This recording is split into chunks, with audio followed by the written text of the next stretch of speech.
This is NES Works Episode 30, Ninja Kid.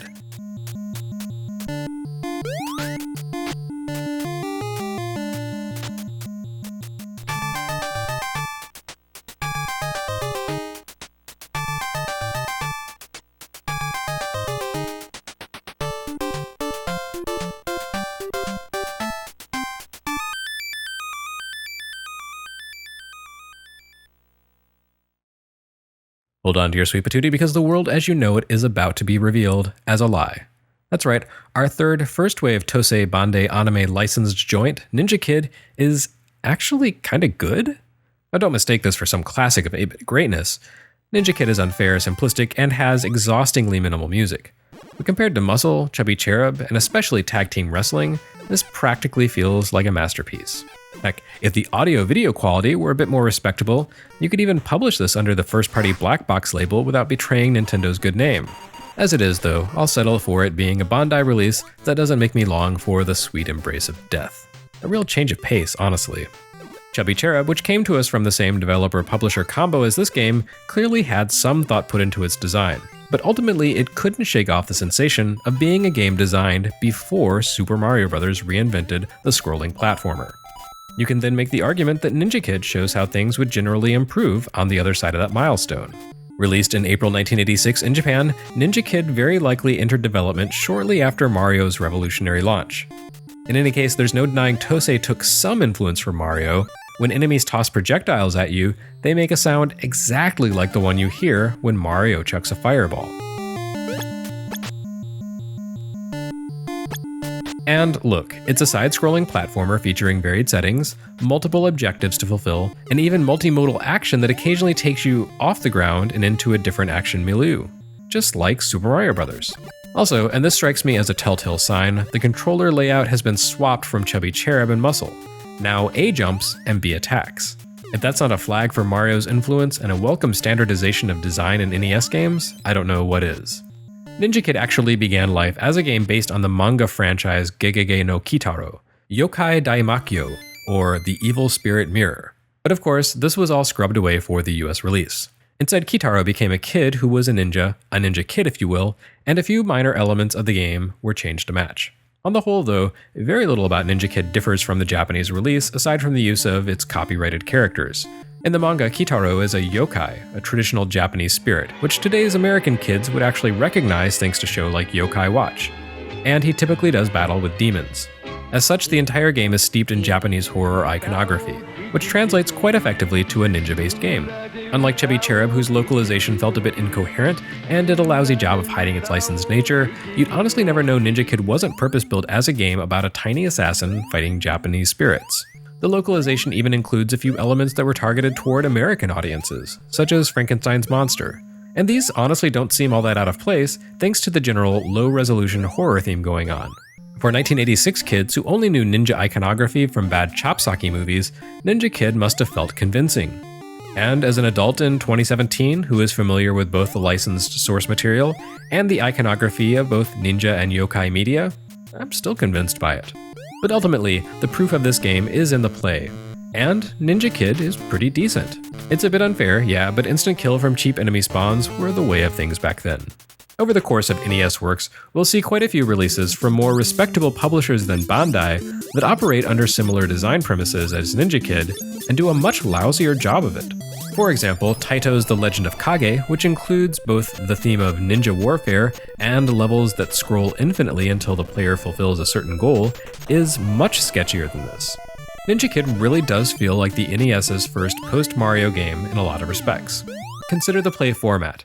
You begin by moving protagonist Kyo around a map of the current world. Each world contains several substages, but both the locations and precise nature of those levels change randomly from game to game.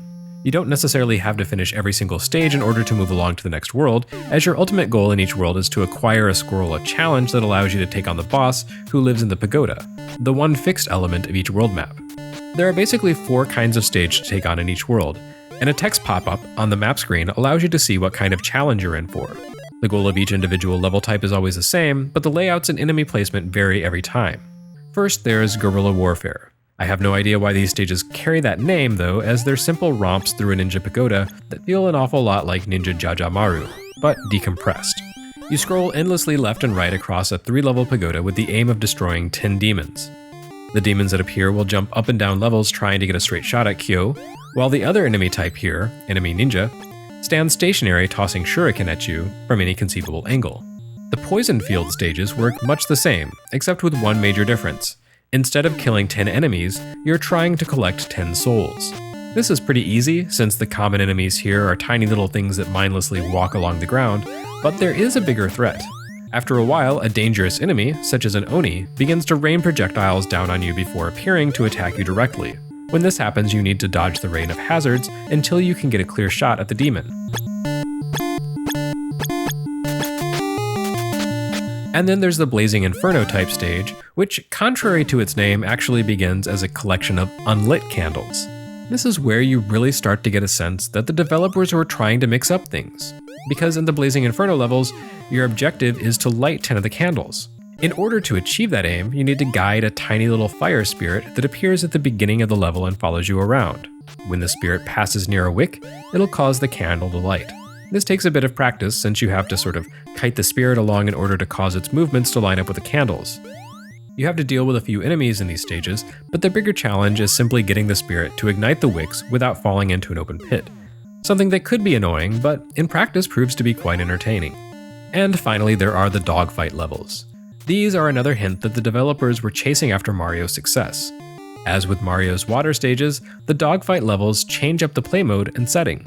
Rather than running and jumping here, Kyo instead flits about on a kite. As with the guerrilla warfare levels, you need to defeat 10 enemies per stage. What makes that more easily said than done is the speed and narrow profile of the enemies.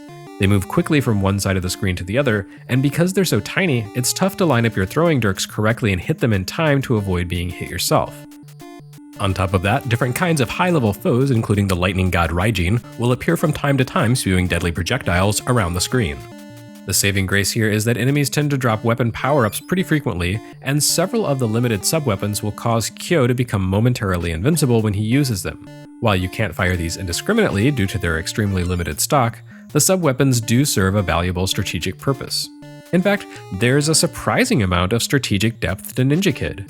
Knowing when and how to use the sub-weapons becomes an important consideration. Additionally, toward the end of each stage, a whistle power-up will appear that allows you to summon a special helper character when you take on the boss in the Shangri-La challenge at the end of the world. And when you complete a sub-level, you're sometimes taken to a mid-boss battle in which you have to ascend to the top of the mini-stage to defeat a giant enemy. All in all, Ninja Kid plays a lot better than its parentage would lead you to expect. There's plenty to dislike about the game, such as the sometimes cheap deaths caused by enemies dropping unexpectedly out of nowhere. But in all honesty, I'd put this down as one of the better platform action games of the early NES era. The game basically loops after you complete the first world, but it still possesses a respectable degree of variety and randomization, and the temporary power-up scheme is pretty well thought out. There are certainly better games in store for the NES, but of the 4 titles to appear in the system's initial wave of third-party releases, Ninja Kid is the only one that honestly felt like a worthwhile purchase. Maybe that Nintendo seal of quality meant something after all.